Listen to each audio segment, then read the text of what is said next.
And I think also the versions that we're getting are not the versions they're currently working on. And the people that I know that are in the loop at the highest levels of AI are alarmed, including Elon. I had a conversation with Elon. We were in line together to go to church the day of the inauguration. I just happened to be right next to him. And we just walked through together. I'm like, hey, what's up? And that's all I wanted to talk about was the leaps that Grok AI is making. And he's like, it's like weekly we're shocked. And I think this thing is exponential. You can't rely too much on a system that doesn't give a fuck about you, and a system that if you're paying attention to where it's going, a large amount of it is about to get sucked up by AI. Like a giant chunk. Of the entertainment? Yeah. Yeah, I mean, I think giant chunk. Tyler Perry, it was a story maybe like 3 weeks ago. Yeah, and I think he was in the middle of either producing a movie or doing something. And he was building an $800 million studio, and he paused the construction as soon as he saw, what is it called? Sora? Sora. It can create entire scenes. Entire scenes that look realistic. This is what's going to happen eventually. And this is not the right thing to say, especially about Hollywood. The idea of agencies, the idea of A&R, all of those jobs are about to be gone. And the only thing you're going to have is content creators. And the content creators are going to cut the middleman of the agency out, and they're going to go straight to the advertisers and the people that pay the money. You having to be connected with a certain entity or a certain agency, and they probably kill me after this, Joe.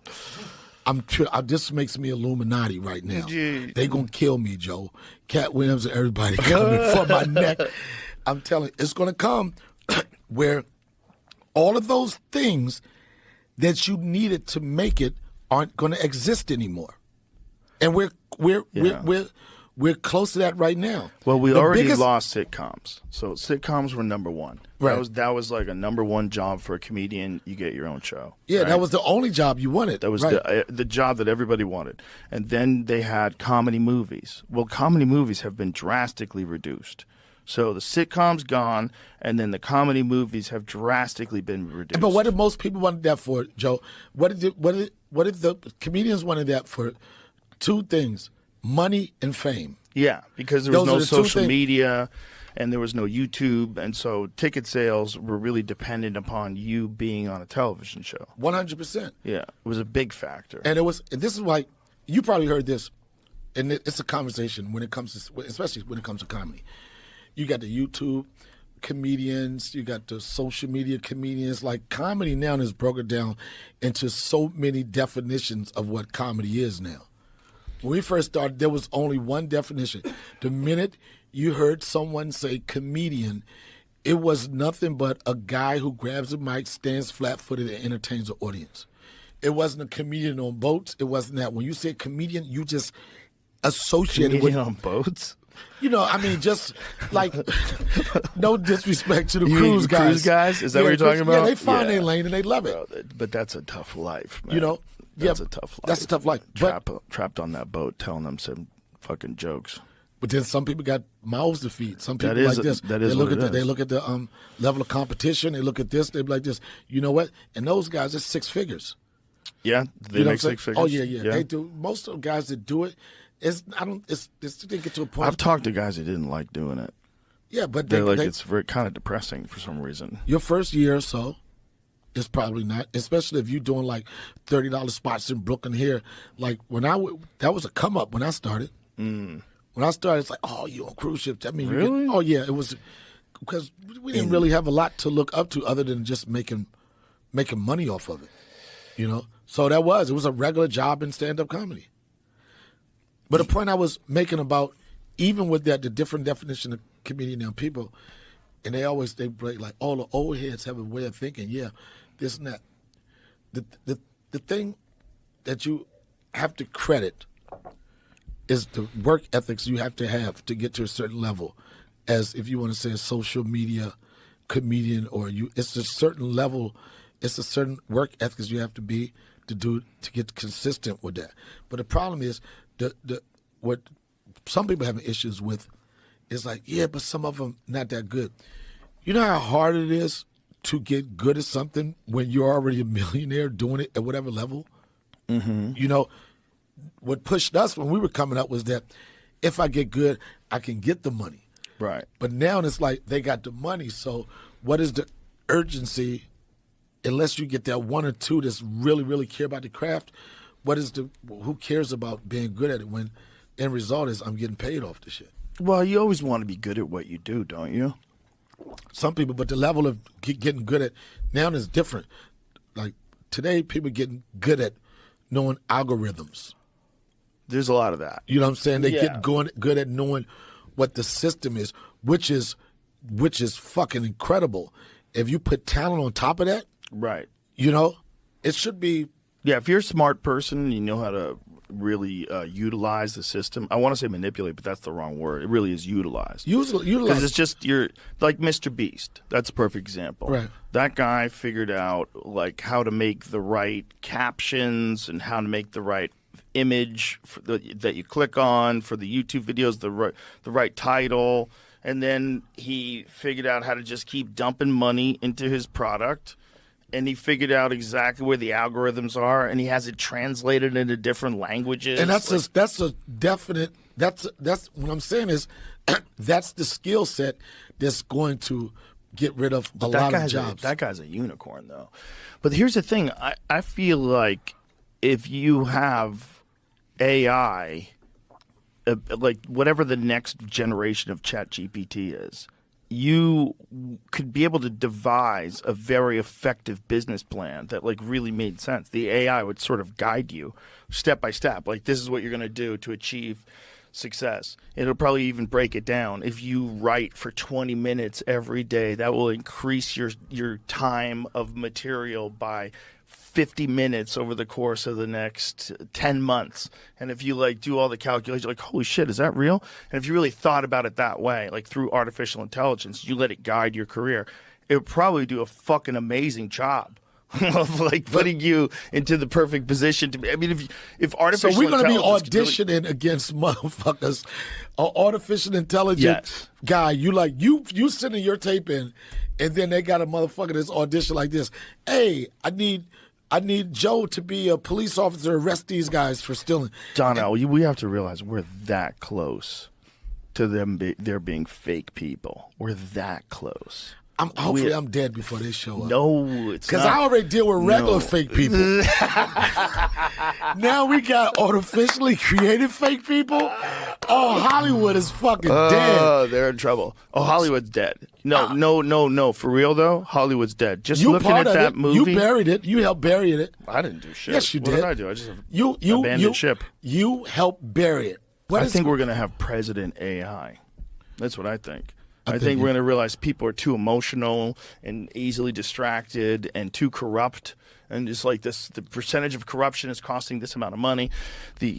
So we're going to have incorrect allocation of money to this and that. And yeah, AI is going to take over. AI president. Yeah. I'm not kidding. A lot of people would ask you what you're smoking right now, Joe. No. So what you do? You vote for this? How does it? Well, here's the thing. If they really want complete total control, they'll trick you into telling you that you don't need to vote anymore because AI is going to equitably distribute all wealth, all social services, all housing. Everything's going to be even for everybody. AI knows how to do it. It's going to stop all international conflict. It's going to have a perfect carbon neutral existence while powering everything up. But it has to take control. But somebody has to be in control of what you ask AI. Somebody. So it's just going to be anybody. Not necessarily. No, not Nobody's necessarily. going to be able to control the information you give AI to do everything you just said. No. What happens is AI achieves what they call sentient AI. So what it is at a certain point in time, if artificial intelligence gets good enough, it's going to be autonomous. It's going to be able to control itself, and it's going to be able to make better versions of itself. It's not going to be as simple as you made a thing, and now I programmed into the thing what the parameters of this thing are, and now this thing can act like a person. No, you turn it into a life form, and then you say you have the ability to create better versions of yourself. Well, that thing You're scaring the shit out of me right now. That thing's going to be a god. Okay? That thing that's going to be a god, that thing might be 4 years away from us right now. Right. I'm like, no bullshit. Like 2029, it might be a real thing by then with the way technology is moving so fast. Like, we didn't even think about AI being a threat. You know how many deadbeat dads are going to leave if you could do an AI version of being a dad? They're going to be like, fuck it, I'm out of here. You go fuck with Junior. I'm gone. I can't believe, but you can believe human beings are going to live in alternative realities. It's not going to be as simple as, now all of a sudden there's artificial intelligence. It's artificial intelligence that can give you whatever elixir you need to keep you happy. And that's what it's probably going to do to people. It's probably going to figure out a way to sedate people. So how are people going to keep them calm? How are people and let them stop breeding? So how are people going to be able to work and provide for themselves? It's just going to be a different. It's going to be a different skill set. It's going to be a different type of jobs. Yeah. How are humans going to be able to compete with AI? Well, we're not. That's the thing. It's not possible. If they reach a certain point, so if you just think about, do you know what an exponential increase in technology is? I don't. Exponential means it's not as simple as like 1 + 1 = 2. It's you got to think that with each, like you know how they do like a funnel, and they have a quarter and they spin the quarter around the funnel, and at the bottom it gets faster and faster and faster. Yeah. That's how exponential increase in technology works. With each invention, it makes all these other inventions, and they all accelerate. And as they do it, it happens so fast and so quick that this exponential thing is hard to understand, because it's not like each step is one more. It's like earthquakes. Like a 7.1 earthquake is like way stronger than a 7. And they just get bigger and because it's exponential. That's the same thing with technology. It's going to happen so fast that the increase in power and its ability to do whatever it wants to do is going to happen so quick that once it becomes alive, it's just going to make better versions of itself, like immediately. But what do we do? There's nothing we'll be able to do to control We it. are fucked. That's what I was Because there will be no more jobs. When you first started this shit, I was like, every time you built up and said what the fuck you said, I said, we are fucked. We're fucked. We're fucked. We're fucked. They're already having them work as kitchen assistants, where they talk to you in your kitchen. They got robots. I went to a restaurant the other day, and a robot motherfucker pulled up with the noodles and all that type of shit. Jesus. I go to studios. I go to like Good Day, Pittsburgh, and all this type of shit. And where you used to go in those places and see like 12 cameramen, is one producer, and all the cameras are fucking robotic. Didn't we learn from iRobot? No, we didn't. Why didn't we learn from those movies? Why didn't we learn from Terminator? What the fuck is wrong with us? The reason why, because we thought it was just a movie. Why didn't we learn from George Jetson? Yo, that was my state of the art shit. I'm so old, yo, that when I remember when thinking about George Jetson, my mindset was like, that will never fucking happen. And my son has a phone with a goddamn video camera. Right. Because we don't believe this shit is going to happen. When they start attaching large language models to quantum computing, it's going to get very, very weird. That's the pivot I'm waiting for when people start. That's coming, man, and that's going to be like an asteroid hitting the Yucatan. We've been waiting for quantum computers to actually work for 30 years, and it's always 10 years away, and right now it's 10 years away. Yeah, but right now they're able to do things with them. They're able to solve very complicated algorithms. I'm not an expert in this, but there was one computation they did, and that may be a computation it could do. It's not necessary that you can give it any computation. But that the computations that it's doing are so insanely complex that they believe it's proof of the multiverse. Yeah, I've heard this. Yeah, you're not buying it. No, not at all. Really? No, not for a second. How come? Because How dare you? I How know. dare you I'm a crush my Luddite. dreams. I'm a Luddite. Look at me. How dare you crush my I dreams. believe in this. Yeah. I've got no smoke signal in my car. For a number of reasons. One is I'm not using it. I am the techno guy. I've always been early in computers, early in the internet, and I just can't find a use for it. When I find it does some simple things. It's very good at language. Honestly, if I was like, okay, here's my situation, I'm looking for Bible scripture, it'll come up with something good, and then I can say, and read it to me like a Baptist pastor, and it'll go, hey brother, Right. He'll do all that stuff. But okay, it has all of the translations of the Bible in it, and so it can predict reasonably what scripture will work. It's usually not all that great. It can do term papers. It can do, we're in a position now where people are putting their resume into ChatGPT, sending it off. Thousands of people are sending off for a job. And the other end, the people are taking that resume, putting it into ChatGPT and saying, please summarize this resume. I mean, that's insane. I mean, it's like, what are we doing here? That doesn't make any sense.